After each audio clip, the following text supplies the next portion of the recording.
बिस्मिल्लाहिर्रहमानिर्रहीम। अस्सलाम वालेकुम। अच्छा यार, मैंने काफ़ी स्टूडेंट्स को देखा कि जिनको एसआर फ्लिप-फ्लॉप को समझने में मुश्किल हो रही है। उनको समझ ही नहीं आ रही कि यार ये क्या चीज़ है। तो मैंने सोचा चले मैं आपकी हेल्प करता हूँ। चलें शुरू करते हैं। अच्छा, सबसे पहले देखें, इस चीज़ को समझने के लिए ना आपको सबसे पहले बेसिक गेट्स जो हैं वो लाजमी पता होने चाहिए। ठीक है कि बेसिक गेट की इनपुट और आउटपुट क्या होती है। अच्छा, जैसे यहाँ पे नैंड गेट इस्तेमाल हुआ है, इसकी इनपुट और आउटपुट तो आपको पता होगी। अच्छा, तो वैसे भी मैंने आपके लिए यहाँ पर रखी हुई है ताकि आपको बआसानी पता चल जाए। इसे आपने देख लेना। ठीक है, चलें तो आते हैं फ्लिप फ्लॉप पे। तो मेरे भाई, सबसे पहले मैं आपको बताता हूँ कि फ्लिप फ्लॉप होता क्या है। फ्लिप फ्लॉप या लैच एक ही सर्किट का नाम होता है और ये सीक्वेंशनल लॉजिक सर्किट होता है। ठीक है, क्योंकि एमसीक्यू में बाज़ दफ़ा वो पूछ लेते हैं कि फ्लिप फ्लॉप कौन सा सर्किट है, कम्बिनेशन लॉजिक सर्किट है, बेसिक सर्किट है या सीक्वेंशनल लॉजिक है। तो ये सीक्वेंशनल लॉजिक सर्किट होता है। ठीक है, फ्लिप फ्लॉप या लैच एक ही चीज़ का नाम होता है। ठीक है, तो इसकी दो हालतें होती हैं। या तो ये 0 1 होता है या 1 0 होता है। कभी भी ये 1 1 या 0 0 नहीं हो सकता। ये इसकी खसूसियत है, इसीलिए इसे फ्लिप फ्लॉप कहते हैं कि इसकी दो हालतें होती हैं। ये दोनों हालतों में तब्दील करता रहता है। इसकी आउटपुट कभी भी 1 1 या 0 0 नहीं हो सकती। इसकी आउटपुट हमेशा रहेगी या 1 0 या 0 1। ठीक है, तो सबसे पहले मैं आपको इसके जो है ना ये कुछ अहम चीज़ें बता देता हूँ जो स्टूडेंट्स को समझने में मुश्किल होती है। देखें, बुक में जो है ना उन्होंने डिस्क्रिप्शन दी हुई है। ये मैं यहाँ पे आपको ओपन करके बताता हूँ। ये गेट है ना, ये गेट है। तो इसकी यहाँ पे उन्होंने डिस्क्रिप्शन दी है। ट्रुथ टेबल काफ़ी नीचे जाके दिया हुआ है, लेकिन आपने ऐसे करना है कि मैंने आपकी हेल्प के लिए ट्रुथ टेबल और ये जो डायग्राम है इसको इकट्ठा करके रखा हुआ है।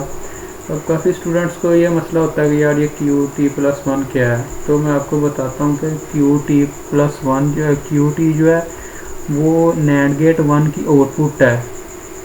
QT जो है वो नैंड गेट 1 की आउटपुट है और QT+1 का मतलब है कि अगली इनपुट आने के बाद इसकी आउटपुट क्या होगी।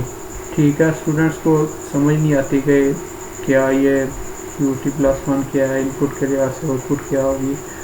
अच्छा, तो अब देखें, यहाँ पे मैंने आपके लिए ये फाइल भी मैं आपको सेंड कर दूँगा। इसका लिंक मैं आपको दे दूँगा डिस्क्रिप्शन में।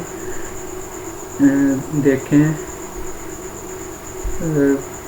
सबसे पहले आपने दो चीज़ें याद रखनी है जो कि इसकी कंडीशन कहलाती हैं। चाहे नैंड गेट हो चाहे नार गेट हो, एस का मतलब होता है सेट और आर का मतलब होता है रीसेट। इस चीज़ को भी आपने याद रखना है। और सेट का मतलब होता है कि किसी चीज़ को सेट कर दो, यानी कि कंडीशन इसकी ये है कि एस अगर 1 होगा, सेट का मतलब एस अगर 1 है तो क्यू 1 होगा। समझ रहे हैं ना मेरी बात। मसलन के फ्लिप फ्लॉप को सेट कर दो तो क्यू जो है वो 1 हो जाएगा। ठीक है, ये इसकी कंडीशन आपने लाजमी याद रखनी है। अगर S1 होगा तो Q1 ही होगा, अगर S0 होगा तो Q जो है वो 0 होगा। ये अगर आपने चीज़ याद कर ली तो आपको समझ लग जाएगी कि फ्लिप फ्लॉप होता क्या है। तो नैंड गेट बेस्ड जो SR लैच या फ्लिप फ्लॉप है ना, इसका समझने में इसलिए भी मुश्किल होती है कि ये एक्टिव लो स्टेट काम करता है। ये देख रहे हैं, एस के ऊपर बार है और आर के ऊपर भी बार है। ये एक्टिव लो स्टेट काम करता है। तो इसीलिए जो है ना इसकी समझ नहीं आती। तो चले मैं आपको समझाता हूँ। आपके यहाँ डॉट से मैंने लिया है। ठीक है, उसकी जो ये डिस्क्रिप्शन है ना, ये नीचे उसके ट्रुथ टेबल के पास की हुई है। ये वाली आपने पढ़नी है, ये वाली ये लाजमी पढ़ लेना, इससे आपको अच्छे से समझ लग जाएगी। ठीक है, अच्छा अभी सॉरी, अभी देखते हैं हम अपना यहाँ पे। अच्छा भाईजान, मैं आपको ना एक छोटी सी टिप बताता हूँ किसी भी सर्किट को समझने के लिए। जब भी आपके सामने कोई इस तरह की डायग्राम या सर्किट आती है ना, तो उसमें आपने सबसे पहले देखना है कि लगा क्या क्या हुआ है। यहाँ पे जैसे कि 2 नैंड गेट लगे हुए हैं, 1 और 2 नैंड गेट लगे हुए हैं। उसके बाद आपने उसकी इनपुट देखनी है कि इनपुट क्या क्या उसकी इनपुट होगी, इसकी एस बार और आर बार। ये आपने याद रखना है कि एस के ऊपर बार है क्योंकि ये एक्टिव लो स्टेट काम करता है, आर के ऊपर भी बार है, एक्टिव लो स्टेट काम करता है। जो नार गेट है ना, नार gated based S R latch, वो एक्टिव हाई काम करता है, उसके ऊपर भी मैं छोटी सी वीडियो बनाऊंगा। और उसके बाद आपने देखनी है इसकी आउटपुट क्या है, ठीक है। तो स्टूडेंट्स को मसला ये भी होता है कि वो समझते हैं कि इसकी आउटपुट इसकी इनपुट है और इसकी आउटपुट इसकी इनपुट है।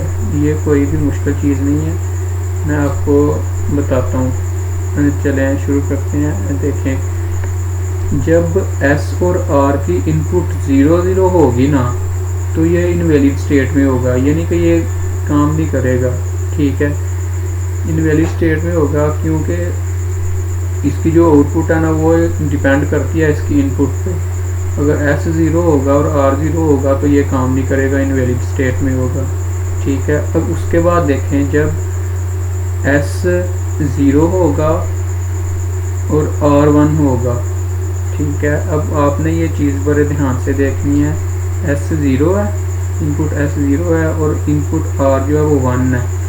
तो जैसे कि मैंने आपको बताया कि ये इनपुट जो है S NAND based S R latch ये एक्टिव लो काम करता है। तो अब देखें, जब ये एक्टिव लो काम करेगा तो जब इनपुट एस 0 हुई तो एक्टिव लो जो है ये काम कर रहा है, तो ये इनपुट क्या हो गई, 1 हो गई, ठीक है। एक्टिव लो पे काम कर रहा है ना, इसका मतलब है कि इसके पीछे आप समझ सकते हैं कि एक नॉट गेट लगा हुआ जो कि इसकी इनपुट को इन्वर्ट कर रहा है, ये एक्टिव लो पे काम करता है।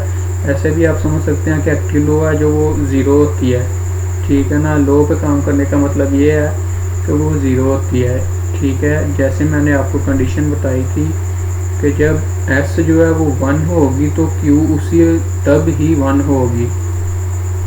तो इसलिए जब S 0 ना यहाँ पे दिया हुआ तो ये एक्टिव लो पे काम कर रहा है, मतलब कि S जो है वो 1 है।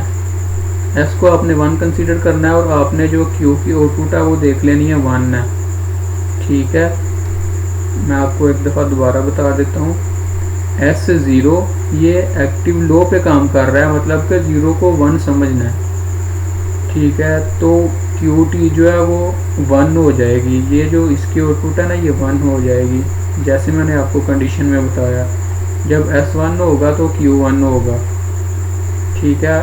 उसके बाद जो दूसरी इनपुट है S 1 और R 0, आपने इसी पहली इनपुट को ही कंसीडर करते रहना, दूसरी इनपुट जो है वो कंफ्यूज कर देती है बंदे को, ठीक है। अब देखें S 1 और R 0, ठीक है। इस चीज़ को देखें, जब S 1 हुआ तो ये तो काम ही एक्टिव लो पे करती है। जब S 1 हुआ तो इसका मतलब कि ये 1 जो है ये लॉजिक हाई में हो गया ना, तो इसका मतलब ये है कि ये तो एक्टिव लो में काम करता है, तो ये 1 को 0 कंसीडर करेगा, जिसकी वजह से जो इसकी QT आउटपुट है ना वो 0 हो जाएगी। जैसे मैंने आपको कंडीशन में बताया, ये चीज़ आपने लाजमी याद रखनी है, ठीक है। S 0 Q 0 हो गया, ठीक है। यहाँ पे उल्ट काम हो रहा है, इस वजह से समझ नहीं आती। तो अब देखें ये सर्किट में अब आपको समझाता हूँ। S 0 और R 1, ठीक है, ये एक्टिव लो स्टेट पे काम करता है ना। तो देखें यहाँ से S 0 आ गई यहाँ पे, ठीक है। अच्छा चलें मिसाल के तौर पे फ़र्ज़ कर लें, जैसे यहाँ पे हैंडआउट में उन्होंने हमको बताया हुआ कि इनपुट S 0 और R 1, पहले आपने देखना कंसीडर फ़र्ज़ कर लें कि जो Q और Q बार की आउटपुट है वो 1 एंड 0 लॉजिक स्टेट में है। मतलब ये है कि फ़र्ज़ करें कि पहले जो है ये Q 1 पे है और Q बार जो है वो 0 पे है, ठीक है। ये बहुत इम्पोर्टेंट चीज़ है, Q जो है वो 1 पे है, इस चीज़ को आपने पहले मद्देनज़र रखना है, और Q बार जो है वो 0 पे है। और जब S की इनपुट 0 होगी, 0 इनपुट 0 है ना, और Q बार जो है वो भी 0 है, ये वाली इनपुट यहाँ पे आ जाएगी। और NAND गेट का जो जब इसकी इनपुट 0 और इसकी इनपुट 0 होगी तो नैंड गेट का सर्किट जो है इसकी आउटपुट आपको पता होनी चाहिए, ठीक है। वो यहाँ पे मैंने रखी हुई है, जब दोनों इनपुट 0 0 होती हैं तो इसकी आउटपुट क्या होती है 1, ठीक है। जब ये भी 0 हुई और ये भी 0 हुई तो इसकी आउटपुट क्या हो गई 1, ठीक है। पहले भी 1 ही थी जिसको हमने कंसीडर किया था या फ़र्ज़ किया था, लेकिन जब ये इनपुट और ये इनपुट गई तो इसकी आउटपुट क्या हो गई दोबारा से 1 हो गई। अब देखें और जो था वो तो हमारे पास 1 था ना इनपुट के लिहाज से, अब ये वाली 1 और ये वाली 1 जो है हमारे पास नैंड गेट 2 के ऊपर 1 1 आ गई, और इसकी जो आउटपुट है 1 1 के लिहाज से वो हम यहाँ पे देखते हैं क्या होती है 1 1 के लिहाज से क्या होती है 0, ठीक है। तो यहाँ पे देखें जब यहाँ पे 1 और इसकी इनपुट भी 1 होगी तो यहाँ पे क्या हो जाएगा 0। इस तरह से आप देख रहे हैं कि QT की जो आउटपुट है ना वो 1 हो गई है, यहाँ पे जो 1 हो गई और ये 0 हो गया, ठीक है। ऐसे ये सर्किट काम करता है। अब इसी तरह से हमारे पास आती है S की इनपुट 1 और R की इनपुट 0। अब हैंडआउट में देखते हैं कि उन्होंने क्या हमें पहले बताया हुआ है कि अगर ये क्या होगी Q and Q bar output are at 1 and 0 respectively. अच्छा, जब पहले आपने इसके आउटपुट को कंसीडर कर लेना, वो कह रहे हैं कि Q and Q bar output are 1 and 0 respectively 1 and 0। अब वो कह रहे हैं कि Q जो है वो फिर 1 पे है और Q जो बार जो है वो 0 पे है, ठीक है। तो अब S पे इनपुट आएगी 1 और R पे इनपुट आएगी 0। अब देखते हैं क्या होता है। अच्छा, तो देखें ये चीज़ आपने याद रखनी है कि पहले इसकी इनपुट आउटपुट पे क्या है, क्योंकि आउटपुट या वो इनपुट पे दी गई हुई है। तो देखें S की इनपुट आ गई 1 और R की इनपुट आ गई 0।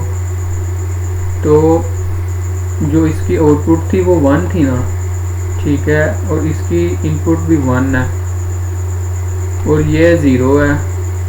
जब S बार 1 है और ये 0 यहाँ पे आ जाएगा 1 0, नैंड गेट की आउटपुट क्या होती है 1 होती है। यहाँ पे देख लें